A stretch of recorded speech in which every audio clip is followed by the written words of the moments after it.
काफ़ी छोटा टॉपिक है। जनरल फिगर्स के बारे में हम बात करने वाले हैं। नया कुछ नहीं है इसमें कि आज की डेट में कौन सा सर्च इंजन ज़्यादा सक्सेस है, क्यों सक्सेस है। बस उतना ही है। काफ़ी छोटा वीडियो होगा लेकिन इम्पोर्टेंट है, क्योंकि तभी हमें मालूम पड़ेगा कि हमें कौन सी सर्च इंजन में हमारी वेबसाइट को लिस्टिंग करवाना है और क्यों करवाना है और कैसे करवाना है। ठीक है, तो सबसे पहले तो यहाँ पे जो फिगर्स है that are beginning of the beginning of 2020, मतलब कि 2020 ये जो स्टार्ट हुआ था, मतलब कि 2019 के एंड का जो कुछ भी स्टेटस था उस मुताबिक ये फिगर दिया गया है। तो सबसे पहले तो गूगल सबको इसने पीछे छोड़ दिया, सबको, किसी को रास्ते में आने नहीं दे रहा है वो। That is a 91.54 market share overall world wide searches. कि वर्ल्ड में जितने भी सर्चिस हो रहे हैं उसमें से कितना रेशियो किन सर्च इंजिन लोगों का है। यहाँ पे बाइडू भी है, यांडेक्स भी है, ठीक है, याहू भी है, बिंग सेकंड पे आ गया है, डक डक डो तो कहीं भी नहीं था, सडनली ऊपर आ गया है। तो क्यों आया है, कैसा आया, उसके बारे में हम बात करेंगे। तो यहाँ पे तो ये लिखा हुआ है कि while search engine like Bing and Yahoo, Baidu take number 2 and number 3 and number 4 sport. मतलब पहले 2 पे था, 3 पे आया नंबर, अब 4 पे आ गया है। क्यों आ गया है वो अलग बात है, क्योंकि बाइडू चाइना का है और चाइना की तो अभी हम बात ही नहीं करने वाले 2020 में कहीं भी। वो क्यों, वो तो आपको मालूम ही है। अब since the search engine launched in 1998, मतलब कि जो सर्च इंजन था गूगल वो 1998 में लॉन्च हुआ था। बाद में थाउजेंड्स, आप यहाँ पे डजन्स लिखा है लेकिन आप समझ रहे हो ना, थाउजेंड्स ऑफ अपडेट यहाँ तक आज की डेट में आ चुके होंगे, छोटे छोटे, जो हमें मालूम भी नहीं है। और सभी अपडेट्स का जो मेन टारगेट था वो क्या होता है, refining its algorithm to provide user with an relevant result and seamless search experience. मतलब कि बंदे को जो चाहिए वही उसे मिलना चाहिए। अब वो कैसे करता है, डिलीवर पर्सनलाइज रिजल्ट, मतलब कि जो आप सर्च करते हो वो आपको, गूगल की एडवर्टाइजमेंट आती है ना, आपको जो पसंद है वो आपके गूगल पेज पे दिखेगा। मतलब कि आपने एक दो बार, तीन चार बार पूरे दिन में क्रिकेट का कुछ भी सर्च की दिया है तो पूरे दिन आपको क्रिकेट रिलेटेड न्यूज़ दिखेगी अपने आप। मान लो कि आपको अपनी वाइफ को कुछ गिफ्ट देना है या फिर अपनी बहन को रक्षाबंधन पे इस टाइम कुछ गिफ्ट देना है, तो उस मुताबिक आपने सर्च किया तो आपको ऑटोमेटिकली उस मुताबिक आपको जो रिजल्ट है वो पर्सनलाइज हो जाएंगे based on your browse history, location and enhancing it's value. मतलब कि आप किस सिटी में रह रहे हो उस नियर अबाउट लोकेशन भी आपको ऑटोमेटिकली दिखेगी, आपने पुराने में क्या सर्च किया था। मतलब कि वो पर्सनलाइज रिजल्ट को डिलीवर करता है। तो इसका जो बेस जो रीज़न है, गूगल इतनी लेवल पे जो सक्सेस हो गया है, ये एक आप रीज़न बोल सकते हो, पर्सनलाइज्ड रिजल्ट। नेक्स्ट में अगर हम बात करें अमेजोन की, यहाँ पे कहीं भी लिस्ट में अमेजोन नहीं है, लेकिन फिर भी 50% वो मार्केट कवर करता है। लेकिन 50% किसका, प्रोडक्ट बेस का। मतलब कि किसी भी बंदे को कुछ भी अगर खरीदना है ऑनलाइन, ठीक है, मतलब कि ऑनलाइन नहीं तो समझ लो ऑफलाइन भी खरीदना है। मेरे अपने फैमिली और ग्रुप सर्कल की अगर मैं बात करूं, पर्सनलाइज ओपिनियन दूं अगर मैं अगर खुद का, तो किसी को भी कुछ भी सर्च करना है तो वो बंदा पहले अमेजोन पे सर्च करता है। मान लो कि अभी आपको बैग्स देखने हैं, हैंड बैग्स, ठीक है, या फिर स्कूल बैग्स देख रहे हैं, स्पोर्ट्स शूज़ खरीदने हैं, तो स्पोर्ट्स शूज़ कैसे अभी आज की डेट में मार्केट में ट्रेंडिंग डिज़ाइन में वो चल रहे हैं, तो डिज़ाइन देखने के लिए भी वो बंदा अमेजोन पे सर्च करता है।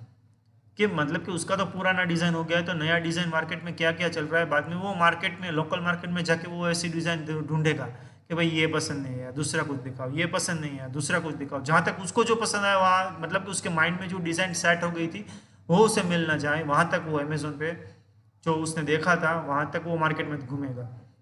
लेकिन फिर भी वो 50% जो है प्रोडक्ट सर्च का, वो गूगल की ओवरऑल सर्च, ओवरऑल सभी टाइप्स की जितनी भी जो सर्च कैटेगरीज आती है उसमें से छोटा सा, उसका एक छोटा सा पार्ट ही है, समझ लो। लेकिन अगर आप बिजनेस पॉइंट ऑफ व्यू से देखो, आपका कोई भी बिजनेस है, ऑनलाइन बिजनेस स्पेशली, तो अमेजोन काफ़ी तगड़ा इम्पेक्ट करेगा आपके बिजनेस पे। अगर आपके प्रोडक्ट को आप अमेजोन पे लिस्टिंग कर रहे हो और बंदा उसे देख के खरीद रहा है, और एक बार दो बार धीरे धीरे जब ऑर्डरिंग्स आपकी मिल रही है तो समझ लो आपका बिजनेस अपने आप चल जाएगा। नो डाउट अमेजोन पे बिजनेस लिस्टिंग करवाने के बाद गूगल भी लिस्टिंग भी करवाना ज़रूरी है, लेकिन इतना इम्पोर्टेंट नहीं रहा। पहले जितना इम्पोर्टेंस था उतना अब आज की डेट में इम्पोर्टेंस नहीं रहा है। तो अमेजोन की चलो बात हो गई, बाद में यहाँ पे क्या आया है, बिंग आया है। बिंग का आपको काफ़ी लोगों को मालूम ही नहीं होगा। बिंग और याहू दोनों एक है। कितने को मालूम है चलो कमेंट में लिखो कि मुझे मालूम था। ठीक है, काफ़ी लोगों को मुझे याद है, काफ़ी कमेंट में लिखना है आपको मुझे मालूम था या फिर मुझे नहीं मालूम था। याहू और बिंग दोनों एक ही है, भाई भाई। ठीक है, अब क्यों है, क्योंकि उन लोगों ने एग्रीमेंट किया था।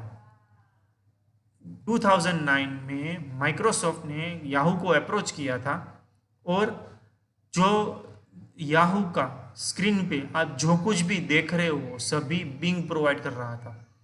मतलब कि उसकी जो वेब पेज था ना, सिर्फ वेब पेज याहू का था। बैकग्राउंड में उसका जो कुछ भी सर्वर था, जो डेटाबेस को एक्सेस करके अपना जो सर्च इंजन रिजल्ट पेज जो बना रहा था वो सब बिंग कर रहा था। आउटपुट में वापस Google search engine result page ही आता था, लेकिन सब क्या कर रहा था, याहू का आउटपुट सब माइक्रोसॉफ्ट बिंग ही कर रहा था। लेकिन 2015 में उन लोगों ने कुछ एग्रीमेंट में फिर से चेंज किए कि भाई याहू ने बोला कि भाई मैं तो पूरा पिक्चर से हट ही रहा हूँ, मैं तो कहीं दिख ही नहीं रहा हूँ। तो उन लोगों ने थोड़ा बहुत मेजोरिटी लेवल पे कुछ चेंज किया, और जो थोड़े बहुत टाइप्स ऑफ सर्चिस थे वही बिंग एल्गोरिथम पे अब चल रहे हैं, लेकिन थोड़ा बहुत फिर से याहू पिक्चर में आ रहा है। मतलब कि याहू भी आज की डेट में चल रहा है, कुछ लोग यूज़ कर रहे हैं, लेकिन मेजर सर्च तो फिर से कौन किसका है, बिंग का ही है। ठीक है, बाद में यहाँ पे आ गया suddenly DuckDuckGo, top 10 में कहीं भी नहीं था। किसी को आज की डेट में बहुत कम लोगों को मालूम है डक डक डो जैसा सर्च इंजिन भी है। ये भी आप लिखो, क्योंकि आप मुझे जहाँ तक मुझे मालूम है काफ़ी लोगों को आप भले आप सर्च इंजन ऑप्टिमाइजेशन पढ़ रहे हो, आपको वेबसाइट क्या है वो भी मालूम है, लेकिन जहाँ तक मैं मानता हूँ काफ़ी लोगों को डक डक डो एग्जिस्ट है, ऐसा कोई सर्च इंजिन है, काफ़ी लोगों को मालूम नहीं होगा। क्यों ये सडनली पिक्चर में आ गया है उसके बारे में अगर हम बात करें, तो वो जो लास्ट ईयर्स में तो कुछ प्राइवेसी का इश्यू हुआ था फेसबुक के बारे में। ठीक है, गूगल का भी कुछ लेवल पे हुआ था कि भाई फेसबुक का इतने मिलियंस का डेटा हैक हो गया, इतनी सिक्योरिटी ले इश्यू आई, ये आया वो आया, ये ठीक ये सब न्यूज़ चैनल में आया था, इंस्टाग्राम का भी आया था बीच में। तो सब लोगों ने अब क्या हुआ कि अपना सडनली जो प्रेफरेंस था वो चेंज करने लगे। ठीक है, अब ये भाई मेरी सिक्योरिटी क्या, अब आप गूगल का अगर आपको मालूम नहीं है तो आप कितने बजे उठते हो कितने बजे सोते हो वो भी वो मॉनिटर करता है। ये बात सुन लो आप। अब कैसे, वो जनरल में आपको एक आइडिया बताता हूँ, पूरा मैं समझाने की ज़रूरत नहीं है, आप थोड़े में समझ जाओगे। आपकी ऑपरेटिंग सिस्टम कौन सी मैक्सिमम लेवल पे एंड्रॉयड आती है, किसकी है, गूगल की है। ठीक है, आप कौन सा ब्राउज़र यूज़ कर रहे हो, गूगल क्रोम, किसका है, गूगल का है। आप ऐप कहाँ से डाउनलोड करते हो, प्ले स्टोर में से, वो भी गूगल का है। आप आपका सिक्योर डेटा कहाँ पे अपलोड करते हो, गूगल ड्राइव पे, सब गूगल का है। ऑन टू दैट, आप कितने बजे नेट स्टार्ट करते हो, सुबह नेट स्टार्ट करते हो, आपका एक डेली शेड्यूल हुआ कि एवरेज ऑन एवरेज ये बंदा इतने बजे नेट स्टार्ट करके व्हाट्सअप ओपन कर रहा है पहले, या फिर इंस्टाग्राम ओपन कर रहा है, या फिर जीमेल फिर से वो भी गूगल का ओपन कर रहा है। कहाँ कहाँ पे आप जाते हो वो भी एक्टिविटी आपको ईमेल में दिखाता है। ठीक है, map history, Google map history में जाकर आप देखो, गूगल मैप्स पे आप जाओगे ना तो आपकी पुरानी पूरी हिस्ट्री वहाँ पे आप खुद देख पाओगे, क्योंकि आपने उसको परमिशन दी है लोकेशन एक्सेस। ठीक है, आपके डिवाइस की लोकेशन वो रीड कर सकता है, आपने उसको परमिशन दी है। मतलब कि आप कुछ भी कर रहे हो ना, वो क्राइम पेट्रोल पे दिखाते हो ना, भाई तुम्हारा तो मोबाइल का लोकेशन ये बता रहा है, तो वो सच है भाई। गूगल के पास हर डेटा है। आपकी गर्लफ्रेंड को मिलने जा रहे हो तो गूगल को मालूम है कि ये भाई आपकी गर्लफ्रेंड है। ठीक है, आपके फैमिली में किसी को भी नहीं मालूम है, लेकिन गूगल को मालूम है ये बंदी आपकी गर्लफ्रेंड है, क्योंकि सबसे ज़्यादा आप उसी को मैसेज कर रहे हो। ठीक है, सब मालूम है उन लोगों को। अब प्राइवेसी का जो इश्यू आया, इसलिए लोगों ने डगडगो पसंद किया कि भाई डगडगो ऐसा बोल रहा है कि भाई हम कुछ मॉनिटर नहीं कर रहे भाई, आपको जो करना है वो करो, आपकी मर्जी, हम कुछ मॉनिटर नहीं करेंगे। हम तो बस आपको एक डेटाबेस प्रोवाइड करेंगे, जो उसमें से आपको पसंद आए वो आप रखो, नहीं पसंद आए तो कोई बात नहीं। ठीक है। अब ये लोग बोलते हैं, सही का क्या है वो तो हमें भी नहीं मालूम, लेकिन आप पब्लिकली जब भी बोलते हो इतने बड़े लेवल पे, तो कुछ उसका बेस होता ही है, तभी आप पब्लिकली बोल सकते हो। ठीक है।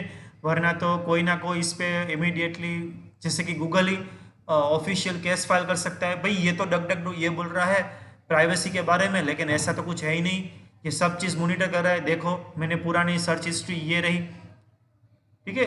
गूगल ही क्लेम करेगा ना इमीडिएटली, क्योंकि वो आप उसका जो परसेंटेज है competition up to a some level cut हो रहा है अब धीरे धीरे।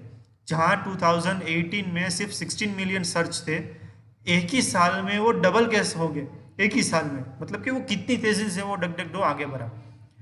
मतलब कि अब जो हमारा टारगेट होगा, टारगेट कौन से सर्च इंजिन को हमें टारगेट करना है, भाई हमें टारगेट करना है गूगल को, उसको तो भूल जाएंगे तो मतलब कि हम खुद ही पूरी पिक्चर में से निकल जाएंगे।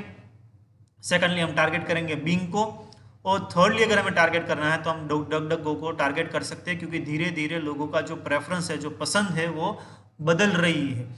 ठीक है। गूगल को रातों रात हम वहाँ पिक्चर में से नहीं निकल पाएंगे, लेकिन धीरे धीरे डग डग गो जिस तेजी से वो आगे बढ़ रहा है, तो हमें उसको भी टारगेट करना होगा। ठीक है। तो बस यही था ओवरव्यू, इतना ही आज के वीडियो में। सब्सक्राइब विद बेल आइकॉन नहीं भूलना है, और छोटा सा जो थंब आइकॉन है, अप या डाउन जो भी करना है आप करो, लेकिन करो। ठीक है। तो आज का वीडियो इतना ही, यहाँ पे कंप्लीट करता हूँ। Bye bye.